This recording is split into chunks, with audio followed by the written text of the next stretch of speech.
Hello everyone, it's Stretford Post. How you doing? And welcome to another episode of Breaking Dawn. It is early morning, breaking dawning. You know what I mean? We're yawning. You know, it is very early for me today. I'm a little bit early today because I've got some other commitments that I have to do today. So you know what? I thought I'd get the show. I squeezed the show in this morning, of course, guys. So you know what? We can't be disappointed, can we? We can't be disappointed. Thank you, everyone who's joined me this morning. Please don't forget to subscribe to the channel and smash a like on the video. If you guys could do that for me, that'd be absolutely fantastic. Wipe the sleep from my eye. Wipe the sleep from your eyes, guys. Let's talk about Manchester United, shall we? Because that is what it's all about at the end of the day. It is about Manchester United, and it's about a big day tonight, a big night tonight, a big day tonight, a big day for some, but a big night for me because Manchester United are playing Ipswich Town in the Premier League. Some may say it's a six-pointer because of the relegation battle and stuff like that. The sensationalism that is going around Manchester United at the moment is atrocious. The media pundits splurting their garbage again about the tactics. Do you know what? What makes me laugh, right? What makes me laugh is that these pundits, right? And some of these fans were like, when Erik Ten Hag was the manager, they were like, oh, he doesn't have a style of play. He doesn't have a style of play. He's been here 3 years, no style of play. Ruben Amorim comes in, definitive style of play, right? Unique style of play. That works. You know, it works for Sporting Lisbon, etc. Oh, we got to go back to Erik Ten Hag's style of play because this style of play doesn't work. Oh, he's got to change it. He's got to change it. I mean, you cannot win with these people at the end of the day. You know what? Look, you know, there's no substitute for a little bit of patience in life. Do you know what I mean? There's a little substitute for a little bit of patience in life. You know, you got to stop fidgeting and you know what, fidgeting in your seat, and you just got to relax sometimes and just say, look, this is the process. This is what's going to happen. You know, we have to be patient. We have to ride it out, but good times will follow. Good times will come, guys. This is how we have to see it, guys. We can't be all the time, you know, overly pessimistic and overly, you know, judging a character before it's even begun. Do you know what I mean? At the end of the day. And, you know, I told many people that I won't judge Ruben Amorim until I've seen him with a proper cup through windows, playing at the start of the season with a pre-season. And I don't think anyone should go anything beyond that. I think anyone who's jumping on the bandwagon of he doesn't have a style of play, it doesn't. I think it's just a little bit slow, in my opinion, if I'm being fair, to be honest, guys. I don't mean to be offensive to anyone this Monday morning, not Monday, Wednesday morning, of course. I'm sorry to bring back the time, but you know, I don't mean to be unfair to anyone this week, of course, guys. So at the end of the day. So, guys, please don't forget to subscribe to the channel, and I will be live for tonight for the watch along. Looking forward to that. No chat box tonight because I will be at the watch along. I will be doing the watch along. So it'd be great to have you guys there with me. Hopefully, Man United finally get a win under our belts. That'd be absolutely fantastic, of course. Now, there was a press conference yesterday. There were a number of quotes, telling quotes in the press conference. I wanted to read some of those quotes out. I've also got some quotes in regards to Erik Ten Hag. Erik Ten Hag has given his first interview since leaving Manchester United. Seems like a world ago, doesn't it? It seems like a world ago. So we got quotes in regards to that. And plus, obviously, we got the transfer news in regards to Man United and who we're going to be after. Certain couple of players that, you know what, I look at, I love those players, these players that we're after, but can we get them? That is the problem, of course, guys. Absolutely, of course. So let me just get into the quotes in regards to Ruben Amorim, should I say? Absolutely. So let me just do this for you guys. Let me just do this. I need to get some of these quotes up, actually. If you go, so just bear with me a second.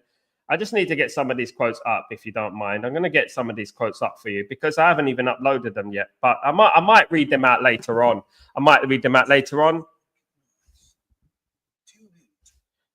Okay. Good morning, pal. What's going on? Hope you're doing well. Hope we win tonight. I agree. I do hope that we will win tonight. Of course, I really do.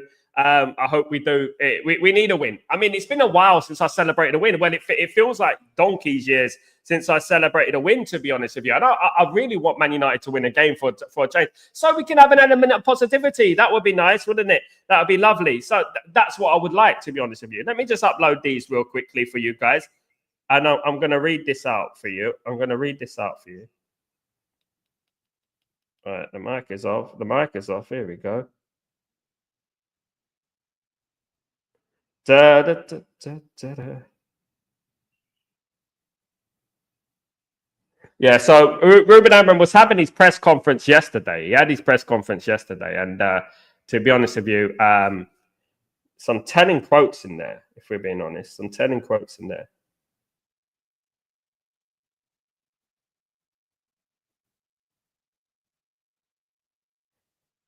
Okay, what's it?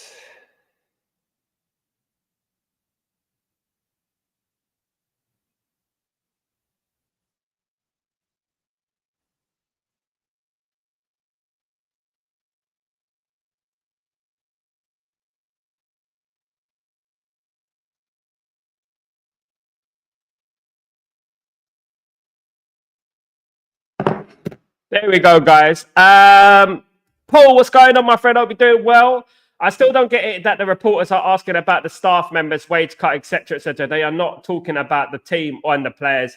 I mean, absolutely, mate. I can't disagree with that. You know, they're just talking about they just want to throw Ruben Amorim under the bus. That's all they want to do, to be honest. They just want to throw Ruben Amorim under the bus. And it drives me mad because, sorry about this. Sorry about this, guys. It drives me mad because I know that, they're not looking at things from a broader perspective. They're looking at things from one angle, tunnel vision. That's what they're doing at the moment. And to be honest with you, it's driving me mad, if I'm being honest, guys. I really do, because I think that it's a witch hunt. At the moment, it's just a witch hunt for me. It is. And, what I balance people on in regards to their opinions, what I balance it on is the fact that, you have an opinion about something, but you don't, your opinion is, how would I say it? Like, balanced. It isn't just one way street, if you know what I mean. Absolutely. Let me get these up. Sorry, guys, I'm just getting these up now. I'm going to get these quotes up for you because I want to read these quotes out to you, of course, guys. I really do. Absolutely want to read these quotes out to you. Yeah, that's done.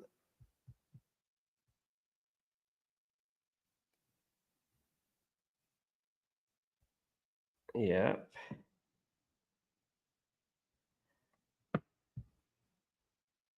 There's also Erik Ten Hag who's been talking as well. I want to get into that as well. I do want to get into Erik Ten Hag conversation as well. I really do.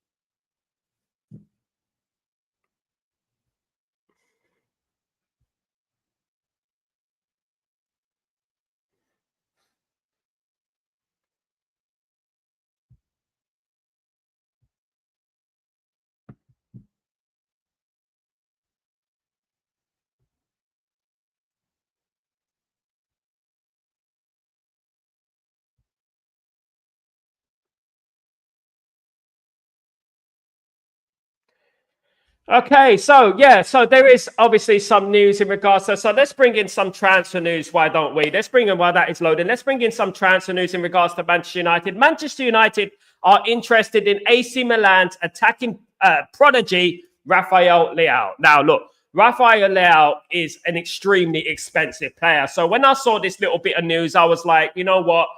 I'm going to take it with a bit of salt, Bay. I'm going to take it with a bit of a pinch of salt, if you know what I mean. But you know what? He is a very talented player, left winger, someone who can fit Ruben Amorim's tactics to a T.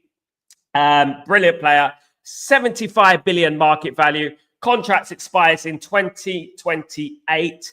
Can play as a left winger. 37 caps for Portugal. 5 goals. He's played, regular for AC Milan. He can play centre forward, second striker, left winger, right as well. He is a right footer. So he is an inverted left winger. Let's not forget, he is an inverted left winger. So that is something, we need to bear in mind. But Manchester United are inquiring about the possibility, Inquire FC, of Rafael Leao. Now, Rafael Leao is one of the most sought-after players in Europe. So I will take this a pinch of salt. So when I heard about this, and hence the thumbnail, when I heard about this, I thought, really, Rafael Leao, really, are we going to go after him? Like, he's too expensive. He's going to cost around 100 million euro with Man United tax on that. On top of that, of course, guys. So I was like, I don't know. But then someone told me last night that, that Rafael Leao is quite possibly going to Manchester United, and it's someone I trusted. And I said, no, I don't believe it. I believe it when I see it. He goes, trust me, he wants to come to Manchester United. And I'm like, what's going on here then?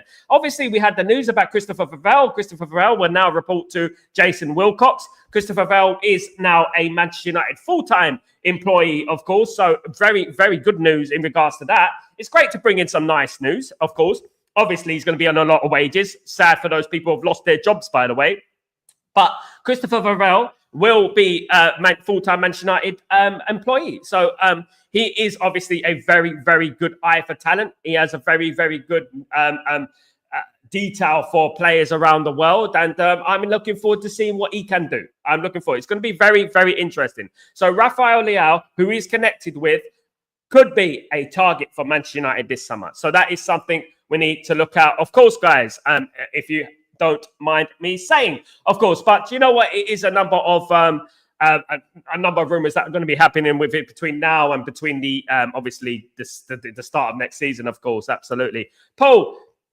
Yeah, I think I read that one. Big up, Paul, by the way. So a little bit of other news in regards to Man United and another player that Man United have been linked with in the past. His name is Theo Hernandez. Theo Hernandez, of course, is a French international playing for AC Milan again. And Theo Hernandez, the problem with Theo Hernandez is Theo Hernandez injury record. Now, I like Theo Hernandez. I think he's a fantastic player, very versatile player, right back, left back, wing back, left wing back, right wing back.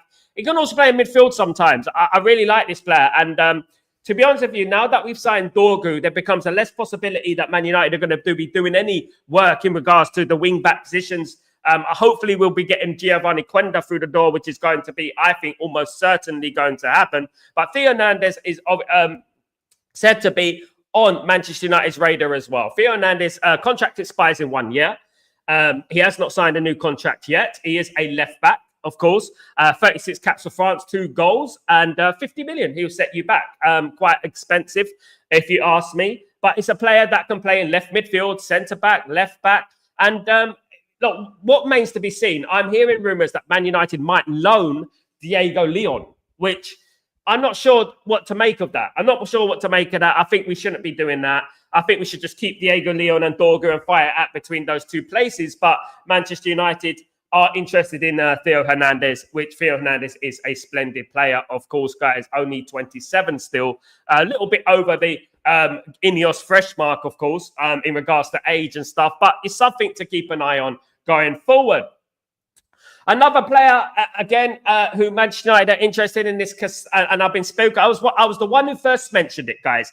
Those guys out there mentioning Lacaba, you know what? They're just copycats at the end of the day. Because I mentioned Castello Lacaba long time at the end of the day. And Lacaba is a 22-year-old centre-back who plays for France and RB Leipzig, 50 million euros. But here's the stipulation. Castello Lacaba and RB Leipzig have slapped a 90 million euro price tag on Lacaba's head. He is wanted by the likes of Liverpool and Chelsea as well. So if Manchester United want to get this player, they're going to have to work overtime and they're going to have deep pockets because he is going to require a lot of money, of course. Well, I mean, I don't know what to make of that. That is a little bit, when we're looking at the price tag, we're looking at a market value 50 million. You add Man United tax onto that, it's going to be 60 million, 70 million. I just think that is just too steep for Man United at the moment. I think Man United need to be clever with their signings. He is a left-sided centre-back. It's something that Man United dearly need. Very good left-sided centre-back as well. So, you know what? That is something to be, take with a pinch of salt because Leipzig are going to overprice, obviously, Lacaba, and especially now that Man United are interested in Lacaba, as they have been for a number of weeks, if not a couple of months. It might be a little bit too much for Man United to pay, of course, guys. Absolutely. Now, let's get into the comments from Ruben Amorim, of course, guys. I'm going to get these up for you real quickly. Sorry about the delay. Of course, let's get into some of these comments in regards to Ruben Amorim, of course. So I think I've got it here. Let me just bring it up. What's the date today? Yeah, here we go. It's about here, isn't it? Okay, so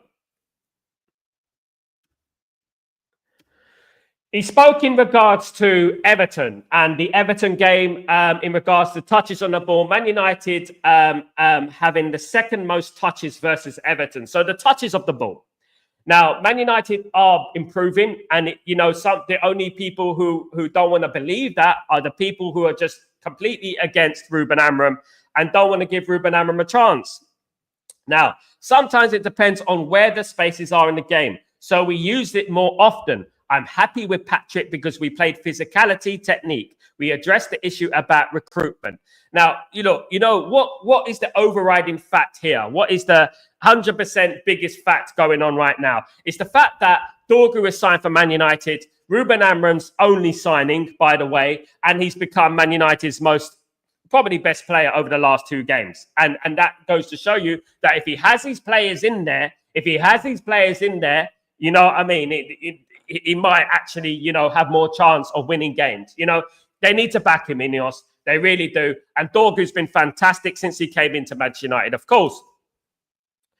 Ruben Amorim said in his press conference, I'm focused on my job. If you look at our team, you'll see that they have a lot of things to improve in my department. So I'm focused on improving my performance within the club.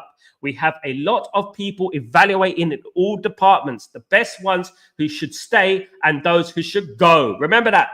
I'm just focused on my part.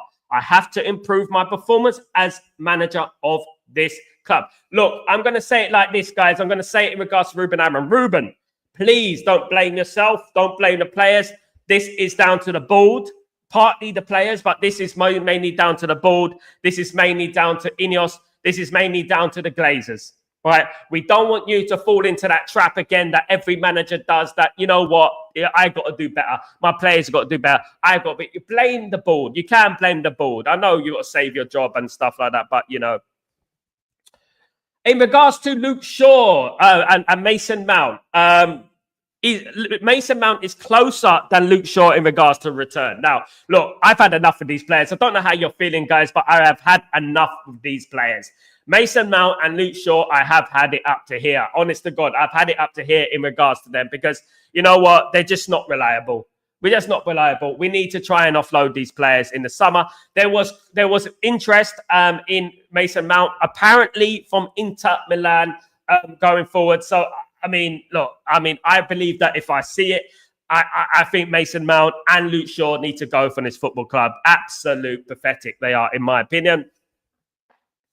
In regards to Rasmus Højlund, Ruben Amorim said, I think it's clear we as a team aren't helping Rasmus. We don't create a lot of chances. We have a lack of threat, and you can feel it in the game. And that is the overriding problem, isn't it? That's the problem that we're having at the moment, is the fact that we're not creating enough chances. We're not creating enough chances for our strikers, which is the problem, of course. So how can you expect strikers to score if we're not creating enough chances for those strikers, of course?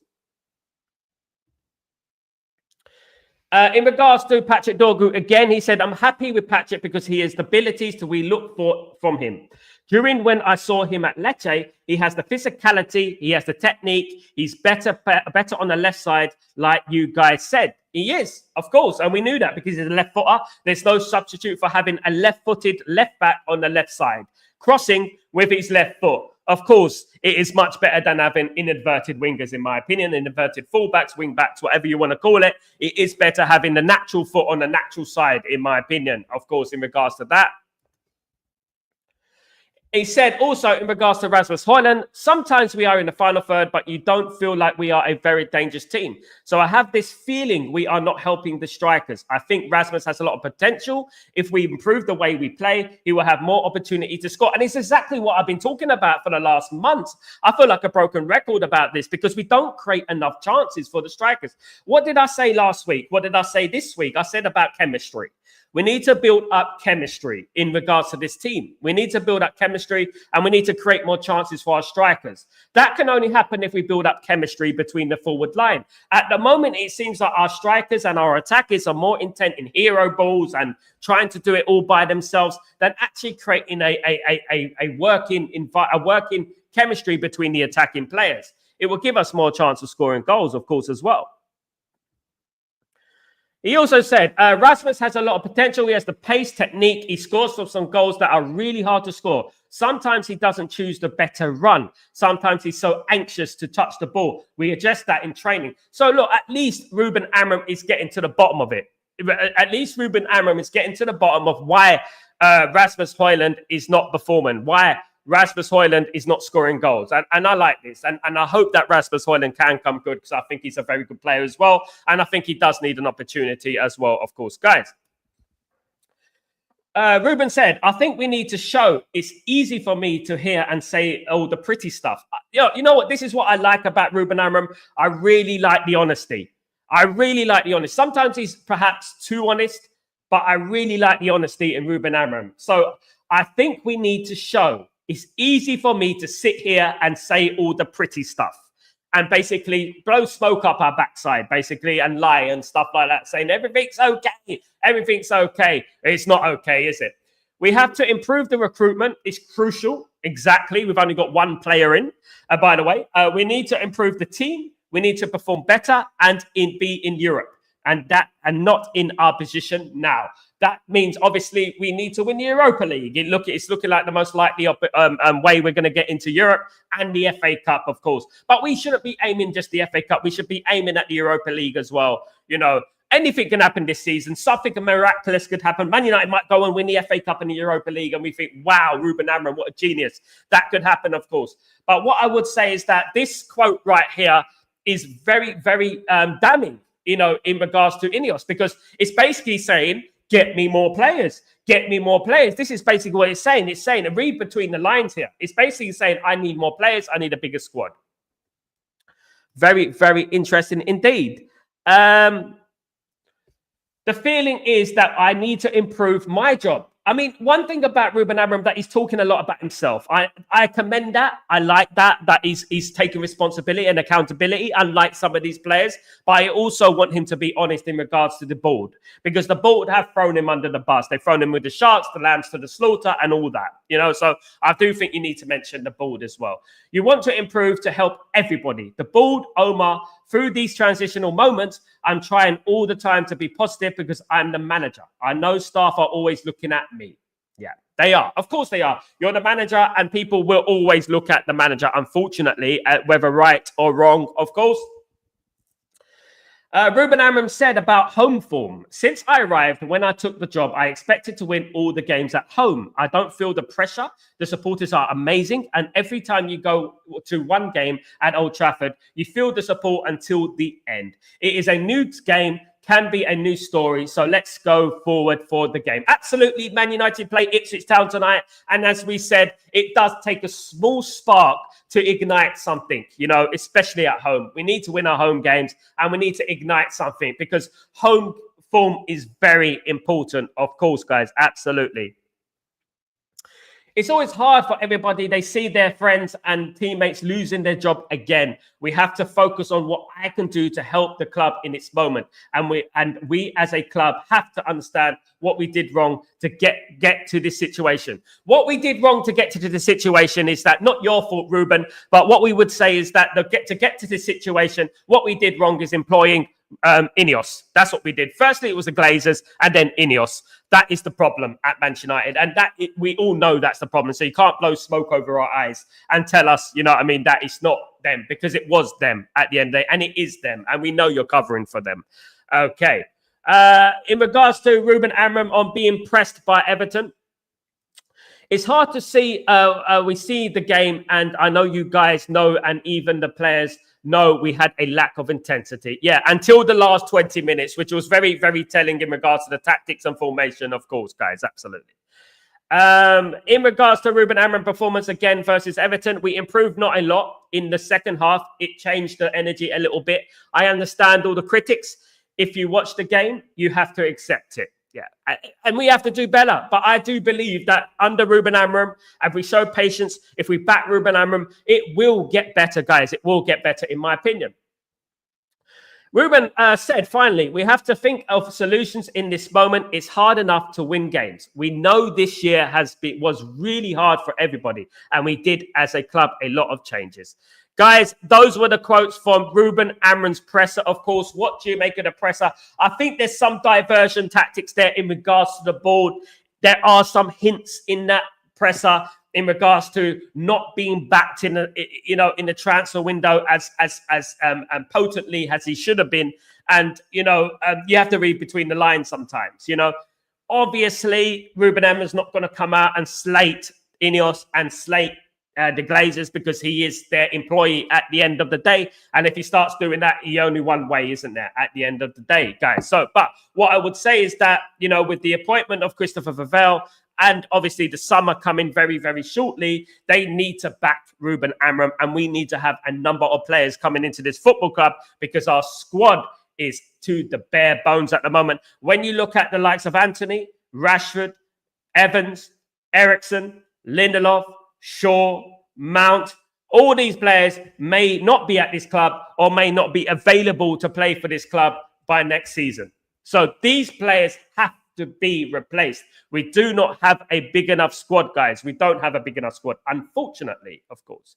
Unfortunately. But it was a very, very telling because I tend to look at things and read things in between the lines. I tend to look at it from a perspective objectively and look at what he's trying to say here. And you pick up little bits of words here and there about what he's trying to say, and you pick up a little bits of clues as to how he feels. And I think that is what happened in this press conference. Now, another guy, you may remember his name. His name was Erik ten Hag, wasn't it? Erik ten Hag.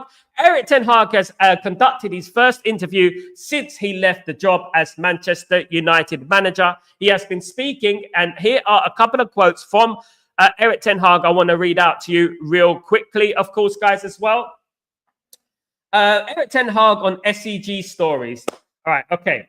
This generation, for example, generally has a hard time dealing with criticism. Absolutely, guys. He hit the nail on the head. Straight away, Erik ten Hag has hit the nail on the head. This generation, for example, generally has a hard time dealing with criticism. They can't take criticism, guys. That's why they don't improve, guys, because they can't take criticism. Criticism is part of life. Criticism is a part of life, guys. At the end of the day, you have to take criticism to improve. Without criticism, you don't improve. Criticism really affects them. Absolutely. The generation I grew up in had a much thicker skin, guys. Absolutely. We had much thicker skin. We do have thicker skin than them, guys. Absolutely. No offense to the Gen Zs. Isn't it the Gen Zs? No offense, but you guys are snowflakes, man. Absolutely, definitely. The generation I got had much more thicker skin. Absolutely. You could be much more direct. If I did that with my players, it would demotivate them. And that shows you where we are with these players, how weak the mentality is with these players. These players are weak, guys. These players are weak and the mentality is weak. And that is what I've been telling you for ages. Absolutely. They cannot take criticism. They don't know how to start games on the front foot. They don't give the intensity that we require. And that is very, very telling, of course. Erik ten Hag said in regards to the SCG interview, Old Trafford is a legendary stadium. I would take time for myself in the empty stadium before every game. If there's one thing I miss, it's Old Trafford. And unfortunately, very, very soon, guys, we will be moving from our spiritual home, which is Old Trafford, unfortunately. And whose fault is that? That is the Glazers' fault, unfortunately. And we're going to move to the state-of-the-art commercial stadium, of course, which will be named a commercial name, of course. And that is very disappointing. I'm very sad about that. And if this was Liverpool, this wouldn't have happened, of course. And that's one compliment you can give to Liverpool fans, that they wouldn't let something like this happen. They would not let something like this happen. But I do like that quote from Erik ten Hag, absolutely, about Old Trafford. Very, very important. He said, I loved it a lot, English football. The fans who are loyal and dedicated to their team, I am grateful for that. We gave them 2 titles after 6 years of the drought. I felt appreciated every time I walked the streets of Manchester. They were very happy about the FA Cup win. To win against the best team in the world was great. Absolutely great memories there in regards to the FA Cup.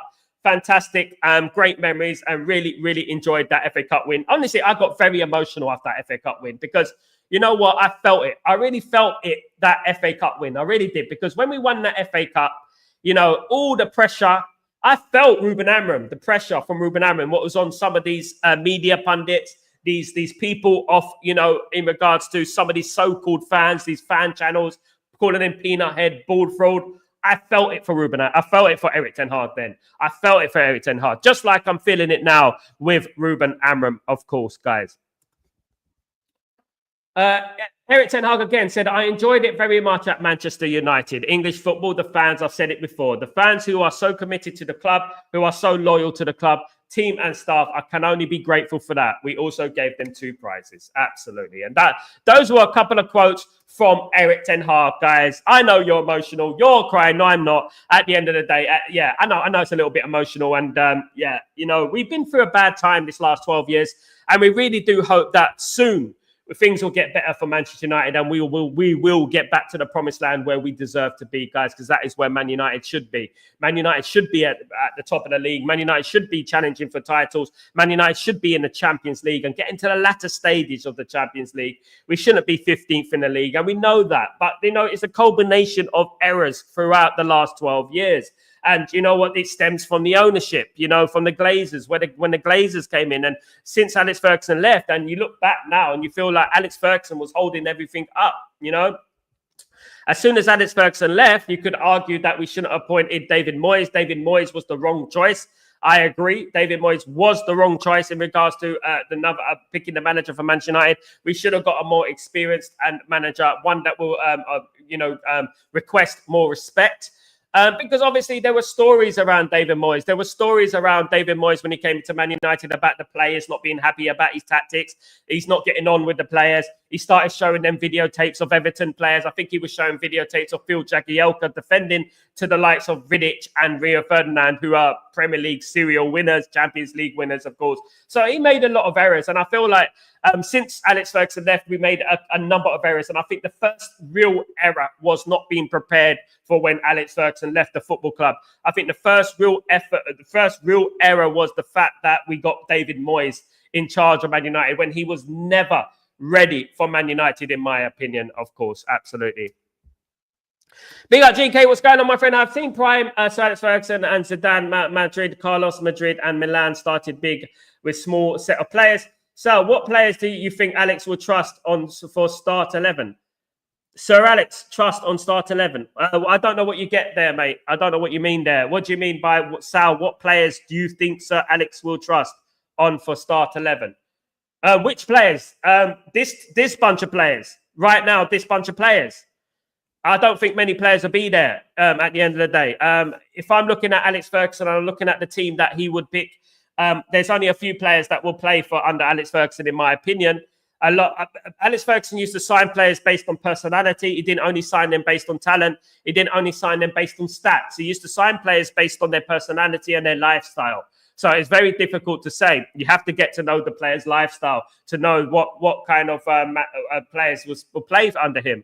Absolutely. I get you, GK. Yeah. So I would say it's a good question. I would say De Ligt, right? De Ligt will play under Alex Ferguson. Evans already played under Alex Ferguson. He was signed by Alex Ferguson, so he would, obviously. I think Ugarte will play under Alex Ferguson. Mainu will play under Alex Ferguson because he was very big on youth. Mainu will play under Alex Ferguson. Maybe Ahmad will play under Alex Ferguson. Garnacho will play under Alex Ferguson. And to be honest with you, if I'm being totally honest with you guys, if I'm looking at things from this post, Dorgu will probably play for under Alex Ferguson. He's really good. And that's about it. There's not many. But this is all hindsight, hypothetically speaking, isn't it? But, that is, when I'm looking at the personality, I'm looking at the personality of those players. Those are the ones that I probably will play under Alex Ferguson. Because it's not just about talent. It's also about, work ethic. It's also about work ethic, how much you run, how much you're available as well. We've got a number of players in our squad that could play under Alex Ferguson, but they're never available. They're never fit. And, Alex Ferguson didn't used to sign players like that. He used to know if the player was good or not in regards to the injury record and stuff like that. When you think about Man United in 1998, 1999, we played nearly 70 games and we hardly had any injuries. Think about that. And you look at the squad back then, it was far shorter than the squad now. You know, you had only a few players there, 15 tops players that you had to choose from, 14, 15 players that you had to choose from back then. And we were winning trebles with basically the same team, you know, all the time. Schmeichel, Stam, Johnson.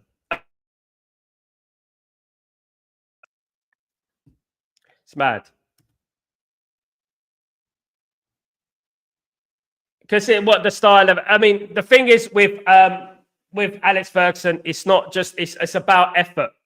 Everything, effort, everything, implementation, everything. And it was relentless. And me, as I was old enough to remember every single trophy under Alex Ferguson, I saw every single trophy. I was at some of the games and I knew the difference between Man United and the players now. Let me tell you something about the players now, right? When I used to go to Old Trafford under Alex Ferguson, listen to this really carefully, guys. When I used to go to Old Trafford under Alex Ferguson, I used to sit on the Stretford end, the front row, okay, near the tunnel. So I used to see players coming off the pitch. The players would be dripping with sweat. They would be dripping with sweat. These days, the overriding difference is these players look like they've just walked onto the football pitch at the end of the game, which goes to tell me, which shows me that they're not giving 100%. They're not showing enough intensity in the game. That is what it shows me at the end of the day. That is the overriding difference. Every single game, you can look at the team, right? You can look at the team Alex Ferguson had, especially, you know, sometimes he used to have like Carrick and Fletcher in defense when they were midfielders. Sometimes he had Rafael and Fabio as midfielders as well, and still win games against the likes of Arsenal. Why is that? Why is that? It's the demand on giving 100%. You know, effort is everything. I don't think even a game against Everton this weekend that these players are given enough. I don't think they're giving their heart and soul to this football club. Some of them. There's only a few that are giving their heart and soul. Absolutely. Big up, Cargo. How you doing, my friend? Hope you're doing well. Really good to see you, mate. Hope you're good. So I don't think these players are giving their heart and soul. So when you compare that to Alex Ferguson and you compare Alex Ferguson's side as a man who saw every Alex Ferguson game, you know, the overriding difference is that team, the teams that played under Alex Ferguson would die for that badge. They would break their leg for that badge. You know, they would dive into tackles even if it risked injury.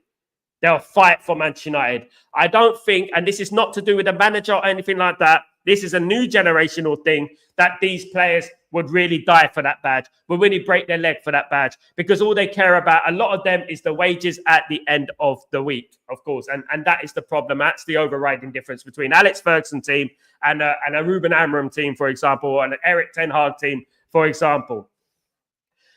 Over the years, we've looked at players under Alex Ferguson. When we sign players, before we would look at their talent, before we would look at, I mean, that plays a part.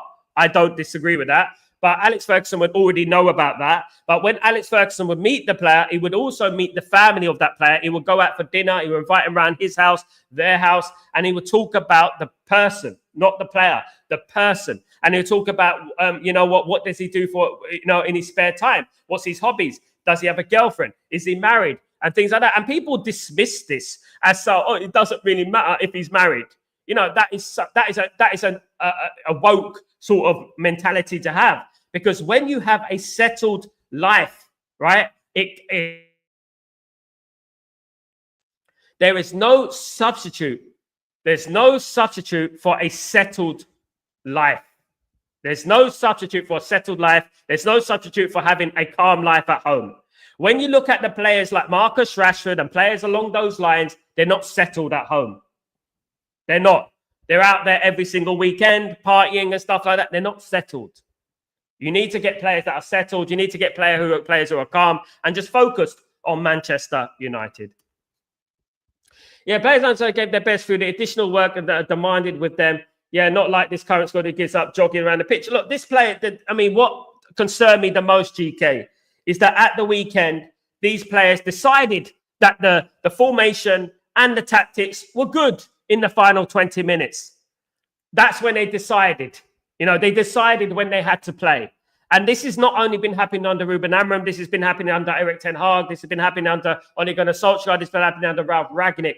This type of thing where we play when we want mentality.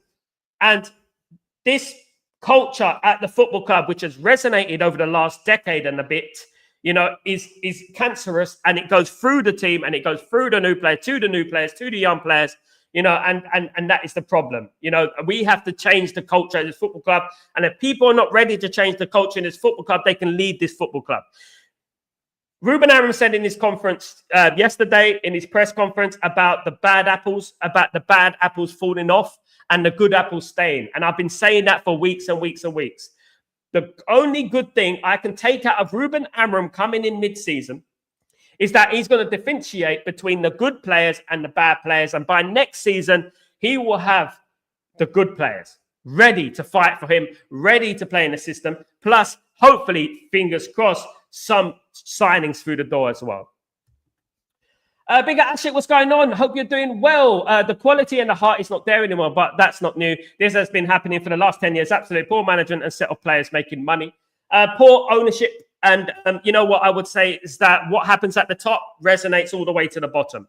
And this is what's happening at Man United. This has also been going on for Man United for a decade. As you said, Ashik, it's been going on like that. If things are not settled, if things are not ambitious from the top, things are going to be the same on the pitch as well. So when the people on the pitch, when the players on the pitch look at the Glazers, look at Ineos, I think they're not really interested in success on the pitch, so why should I be? I mean, of course, we can argue and we can say to a blue in the face that what they should do, they should be, be willing and be, wanting to win anyway, regardless what happens at the top. But that's not how it works. You have a culture at Everton. You have a culture at Ipswich. You have a culture at Southampton. For example, Everton, Ipswich, Southampton culture, right? For generation to generation, passed down from generation to generation to generation, they're failing. Why is that? Because it's a culture at the football club. The culture at the football club resonates throughout generations. Now, Man United used to have a culture at the football club that was win, win, win, win, win. Granted, under Alex Ferguson, right? Now, because it's been poor from the top to the bottom, we have got a culture of losing, underachieving, losing. And you'll be surprised how things can be addictive. You'll be surprised how things become a habit. A football club, a culture of a football club, an environment, a toxic environment, a negative environment can transcend generations. And this is what's going on with Man United at the moment, and this is the culture that we need to change. Thankfully, Ruben Amorim is starting to change that culture. Unfortunately, there's a few fans out there, fair weather fans, that cannot take the heat. They cannot take the pain for long-term gain, right? They cannot take the suffering that it's going to take for us to become successful. And they cannot take it. So before the plant has grown, you see that little bit of seed coming up. You see the plant, the first little bit of leaf coming out of the soil. They cut it. Start again. And that's what we're doing.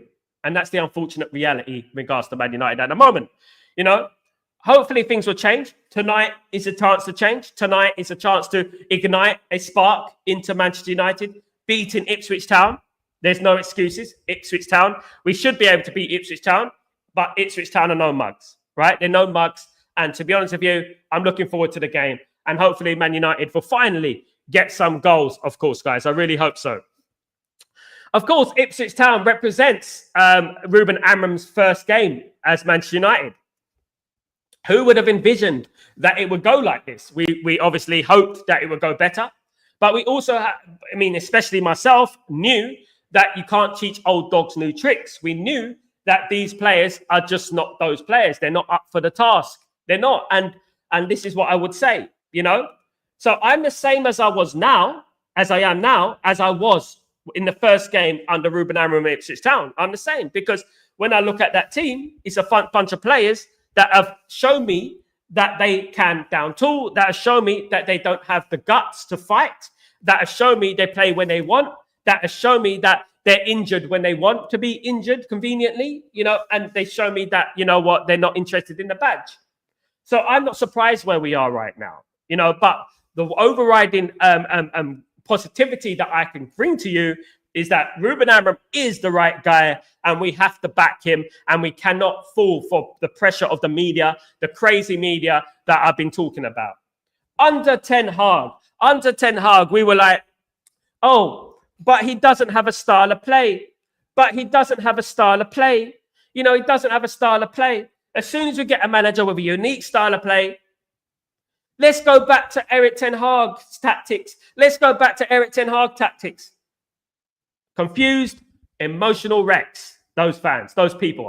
I mean, quotation mark fans. Emotional wrecks. That's what they are. GK, Sir Alex was humble and mentality strong from them days, helping his father who was in the shipbuilding. Sir Alex also worked part-time as a fishmonger. I was a fishmonger as well, GK. I know all about work ethic. I was a fishmonger. I was a butcher. I've done all of that. So I know all about work ethic and I know all about that. But what I would say is this in regards to Sir Alex Ferguson. He's too old now. He comes from a different generation. And, I would love Sir Alex Ferguson to go out and talk about the Glazers and talk about Ineos and get rid of them. But he won't do it. At the end of the day, he won't do it. The problem with, our problem is that one of our greatest ever managers is not sticking up for the problem. And that is the problem, we're having as well. We can't, obviously, he's got mental health problems. He had an illness. He's been sick. He's been ill. He's old now. He's lost his wife who was married. I don't know how long they were married, decades. Was it 80 years or something? Was it 70 years or something like that? It's madness. But, I saw Alex Ferguson's career from the beginning all the way to the end, GK. You don't even need to tell me what Alex Ferguson was, what he wasn't. He wasn't perfect. He made mistakes. He was naive sometimes. He showed favoritism as well, right? With some players, which sometimes cost us. He did. He wasn't perfect. He was unfair on some players like Roy Keane, Steve Bruce, David Beckham, serial winners. He was unfair and he made mistakes. He wasn't perfect, But the problem right now is that this bunch of players, if you gave this bunch of players to Sir Alex Ferguson, these bunch of players wouldn't do diddly squat. They wouldn't do nothing. They wouldn't, because they have not got it. They've not got it. They'll probably be shipped out with the next chance Alex Ferguson had, to be honest. As I said, only a few of those players, a handful of those players would survive under Alex Ferguson, in my opinion. Many of them will be the youth players. Many of them were the ones who come from the academy and things like that, because I know how Alex Ferguson felt about the academy, youth, courage and success, class 92 and stuff like that. I knew that, of course. But you know what? It's over. Those days are over. We have to try and build a new legacy. We have to try and hope that these, Ruben Amorim is back. I see characteristics in Ruben Amorim that are very good. And I see the closest thing to Alex Ferguson. That's what I see. I see the closest thing to Alex Ferguson in Ruben Amorim. Our duty and our job is to support this manager. That's our duty, right? Support this manager. Regardless if we lose, win or lose, support him, because we know what the problem is at the moment. We know what the problem is at the moment. But with our support and our help, we can get us over the line and we can get us hopefully one day back to the promised land where Manchester United deserve to be, challenging for titles and challenging for Champions Leagues and things like that. I really do hope so. And that's what I would say. But you know what? It has been a treacherous 12 years. It's been horrible. Ever since David Moyes took the mantle, I felt bad. I felt like this negative energy overthrew us. We had the Glazers. We always had that, like a piece of meat stuck in your teeth. You always had the Glazers there, isn't it? And to be honest with you, we always had Alex Ferguson, who was covering for the Glazers and winning, And the thing is, we still wanted the Glazers out because, whenever we had a chance to progress, I think Roy Keane said it, whenever we had a chance to progress, and we wouldn't. When we won the Champions League in 07, 08, we wouldn't progress, and Roy Keane said it, we wouldn't progress. And that is down to the Glazers, the Glazonomics of that started to show its ugly self then. And then when we ended up replacing the likes of Cristiano Ronaldo with Michael Owen and Antonio Valencia, and that as well as Antonio Valencia and players like that they were never quite what the players we had. Do you know what I mean? And we were. This is why Wayne Rooney wanted to leave the football club, but even Alex Ferguson, he wanted to leave the football club because he felt that this football club was not ambitious enough, right? And back then it was like a big media story. Back then, Now it's like it's coming to the fruition. It's coming to the truth that Rooney was right then.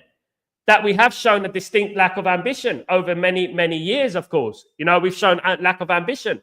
And that is coming down from the Glazers and Ineos. That is coming down from that. And, when we appointed David Moyes, it was the wrong appointment. What we needed was a smooth transition. We didn't need something that is going to completely disrupt the side, completely disrupt the squad and the backroom staff, which David Moyes did. And David Moyes is an extremely arrogant man, and he would go into the dressing room and start showing the players videos of Everton.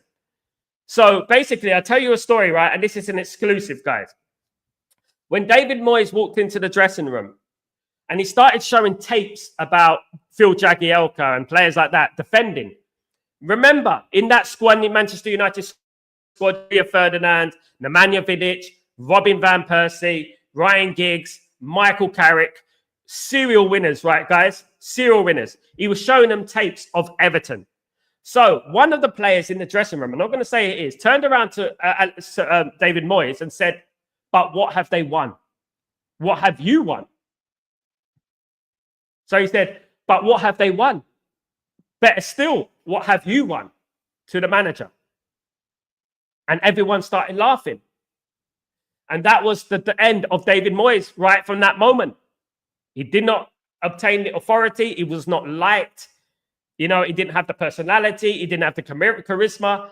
So when we talk about Alex Ferguson didn't get everything right. Some major decisions Alex Ferguson got wrong, right?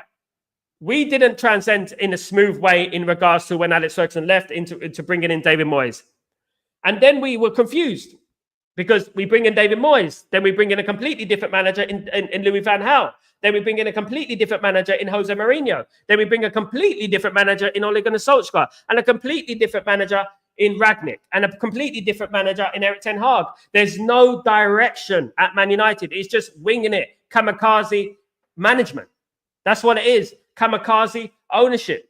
We don't have a philosophy. Look, when you look at Barcelona, the likes of Barcelona, the likes of Real Madrid, the one thing they do very well is that they stick to their philosophy like, fits like a glove, like a jigsaw puzzle. Everything fits. Us, we're like, just bring them that one. That square hole's going to fit in that round hole. That square peg's going to fit in that round hole somehow. And that is what we've been doing for years. And what we've been all over the place. It's like we're getting a bunch of stuff and just throwing it against the wall and hoping it sticks. That's what we're doing, and that's what we've been doing for years. Now we got to calm this chaos that Man United have had over the last 12 years, because that is what it is, chaos. Order out of chaos. Order out of chaos. We got to find order in our chaos. That's what Manchester United need to do. We got to find order in our chaos, guys. Because at the moment, we're an absolute mess and we need to straighten everything out and make sure everything is smooth. Because at the moment, we're not going to get success if we keep sacking managers. Right? We're not going to get success if we don't let that seed blossom into a flower. You know what I mean? At the end of the day, as soon as the first leaf comes out, we're cutting that leaf off and we're saying, let's start again. How are we going to get the bare fruits like that? How are we going to bear fruits if we keep cutting the plant off from the root, guys? It's never going to work, is it? At the end of the day. Big up, Randy. How you doing, my friend? Hope you're doing well. Really good to see you. Hope you're good, my friend. Hope you're good. So that is it. And to be honest with you, tonight I will be doing a watch along for Manchester United against Ipswich Town. I will be live at 8 o'clock at night, guys. Actually, no. I'll be live at 7 o'clock, guys. 7 o'clock English time, UK time. I'll be live at 7 o'clock UK time for the Manchester United against Ipswich Town, guys. And my prediction for the game was 2-0 to Manchester United. That was my prediction for the game. Let me know your predictions for the games. Drop some comments, drop some likes, and give me your predictions for the lineup. I would love to know your predictions for the lineup. I'd love to know how your feelings are on the game, of course. It is a must-win, as it is every single week, isn't it, to be honest with you? We can turn this week into a very, very constructive, productive week from now until next week. We've got, obviously, Ipswich Town tonight. We got Fulham at the weekend in the FA Cup, and we got Real Sociedad in the Europa League. Now, if we win all three of those games, leading up to the Arsenal game, things will look a lot more rosy. And the great thing about football is that football can change at any time, and the direction of the team can change at every time. And as I've always said, the spark, can ignite a whole dynasty. That's what it can do. And I've been there and I've seen it. I've seen that Mark Robins goal. I've been there at the Mark Robins goal. I know what a spark can do. You know, knee-jerk reactions, overreactions, emotional, naive, impatient mentalities won't get anyone anywhere soon. And that resonates from every single occupation there is in the world. You need patience. You need a little bit of personality to have that patience. It's not easy to suffer and lose. But you know what you have to do in regards to everything in life, you know, you have to keep persevering. You have to keep going. And then one day there will be that spark. And you think, yes, thank God we stuck with Ruben Amorim. Thank God for that. Just like we did all those years ago when we said, thank God we stuck with Sir Alex Ferguson. You know? But back then we were different in every way. We were patient. We were not vibes. You know, we were not about vibes. We were not about social media. We were not about banter.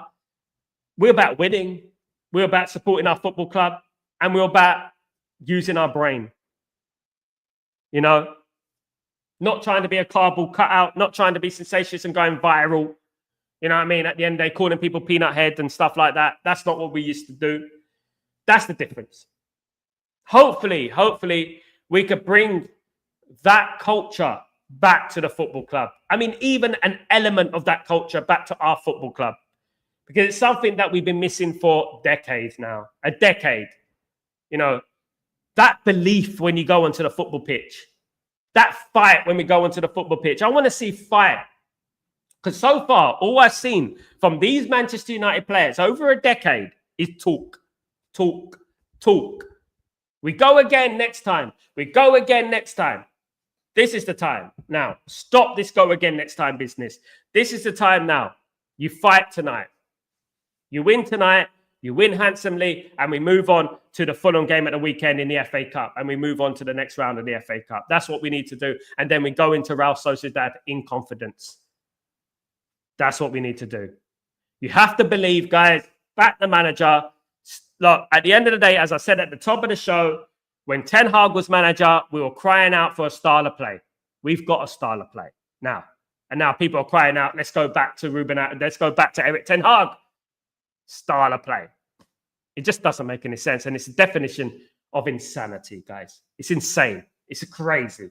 When I see these fans, I'm like, my goodness, you're an absolute emotional wreck. Absolutely crazy. Nuts. You know what I mean? Because you're just contradicting yourself. And you know what? We've been down the many routes under these football players, many different managers, many different philosophies. We've had it all, guys. It's about time these players start showing us what they are made of. It's about time these players showed us what they are made of and showed us that they are going to go out there tonight and beat Ipswich Town comfortably. And we move on to Fulham and Real Sociedad, guys. Guys, I want to thank everyone for joining me. And also, guys, I want to thank everyone for helping me reach the milestone of 8,000 subscribers. Thank you, everyone who's helped me get there. Of course, I really, really appreciate your support. It means a lot. And I would be nowhere if it wasn't for you guys. Let me tell you, nowhere. And I started this live content in June. You know, I used to do, obviously, uploaded, pre-recorded content, but I started live content in June, and it's just gone from strength to strength. You know, I've gone from like 10 people watching me to 150, 200, 300 people watching me at times, and I have nothing but gratitude for every single one of you. And don't forget that I always know how grateful I am. Okay, guys? So I want to say thank you, everyone. Glory, go Man United. Let's get it in. Ipswich Town tonight. Let's hope we win the game. Let's hope we win handsomely. And let's hope that Man United bring it home tonight, man. Let's hope so. And we go on to the Fulham game in high spirits, guys. Have a great day, great evening, great night, wherever you are in the world, of course. I have people who talk to me from all around the world, from India to Singapore to America. People talk to me from all around the world, guys. And that is, I'm very, very grateful to that. You know, and we'll continue growing. We'll continue growing. Of course, some fair weather people will drop off. That is the way the cookie crumbles sometimes. Unfortunately, you can't please everyone in life. unfortunately. But that is the benefit of us because our community just gets stronger and stronger. And that is the great thing about it, in my opinion, guys. Don't forget to join me for the Manchester United versus Ipswich live watch along, of course, tonight, guys, at 7 p.m. UK time. I'll be online, UK time, guys, 7 p.m. Turn your notifications on. Please don't forget to subscribe to the channel. Please don't forget to smash a like as well on the video. If you guys can do that for me, that'd be absolutely fantastic. It would be, because you know what? It helps the video. It helps the algorithm and stuff like that. That's what it does at the end of the day. So, you know what? Thank you for joining on the slightly earlier time today. I know it's an hour and a half early, but you know what, guys? Thank you for those who came in and watched and poked their head in. Really, really do appreciate it. Absolutely fantastic. You guys are amazing. Onwards and upwards, road to 9,000. We go again, and then we're going to go to 9,000, and we're not going to stop until we're right up there, guys. Right up there. And I won't forget any one of you guys, never. And hopefully, along our journey, Manchester United will have times of jubilation. Manchester United will have times of success, and we'll have time to enjoy some great trophies one day. We hope so. Anyway, we hope so, don't we? That is what's important at the end of the day. And I really do want to bring in a show where we're celebrating, because we haven't done that yet. You know, at the end of the day, our celebrations have been few and far between so far, haven't they? It's been a barrage of negativity and anger and this and that. And you know what? Hopefully it will get better. Hopefully there is a silver lining and there's light at the end of the tunnel, guys. Absolutely. Anyway, thank you, everyone. Have a great day, evening, night, morning, wherever you are in the world. I shall see you later for the live watch along between Manchester United and Ipswich Town, 7 p.m. UK time, guys. Don't forget. Don't miss it. Take it easy.